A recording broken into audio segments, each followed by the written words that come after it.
Hi friends, welcome to our channel. ఇక్కడ machine పైన అయితే ఒక బ్లౌజ్ మీద డిజైన్ అయితే స్టార్ట్ చేస్తున్నాను. బట్ ఇది శారీ క్లాత్ మీద వర్క్ చేస్తున్నాను. ఈ మధ్య ఏంటో ఏమో చాలా వర్క్ బ్లౌజెస్ అనేటివి శారీ క్లాత్ మీదనే వేస్తున్నాను. ఆ క్లాత్ ఫిట్ చేసి వర్క్ కంప్లీట్ అయ్యి తీసేంత వరకులో కొద్దిగా టెన్షన్గానే ఉంటుంది. ప్రతిసారి ఇలానే అవుతుంది. అయితే నాకు రీసెంట్గా ఒకరు కాల్ చేసి అడిగారు, అక్క రోజు మీరు ఎన్ని బ్లౌజులు వేస్తున్నారు అని చెప్పేసి.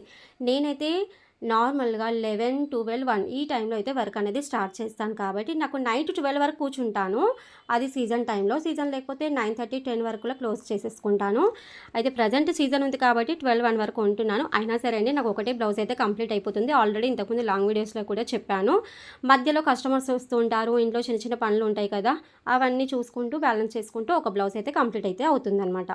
ఒకవేళ మీరు వర్క్ చేసే వాళ్ళైతే మార్నింగ్ స్టార్ట్ చేయండి. 2 బ్లౌజెస్ అయితే కంప్లీట్ అవ్వడానికి ఛాన్స్ ఉంటుంది. అవి సింపుల్ అయితే, హెవీ అయితే 1.5 డే కంపల్సరీ పడుతుందన్నమాట. అయితే మీరు మిషన్ స్పీడ్ ఎంత పెట్టి వర్క్ చేస్తున్నారు అని చెప్పేసి రీసెంట్గా ఒకరు కామెంట్ చేశారు. నేను మిషన్ స్పీడ్ అనేది 800 పెట్టి వర్క్ చేస్తున్నాను. ఒకవేళ 1000 పెట్టారనుకోండి, వర్క్ అనేది మిషన్ పైన ప్రెషర్ ఎక్కువ పడిపోతుంది అని నా ఒపీనియన్. తక్కువ పెట్టామనుకోండి, మిషన్స్ చాలా స్లోగా వర్క్ జరుగుతుందని నా ఒపీనియన్ అనమాట. కాబట్టి నేను 800 పెడుతున్నాను. మీకు ఎలా వీలవుతుందంటే అలా చేయండి. నేను ఏ వర్క్ అయినా అలానే పెట్టేస్తాను. Thanks for watching. బాయ్.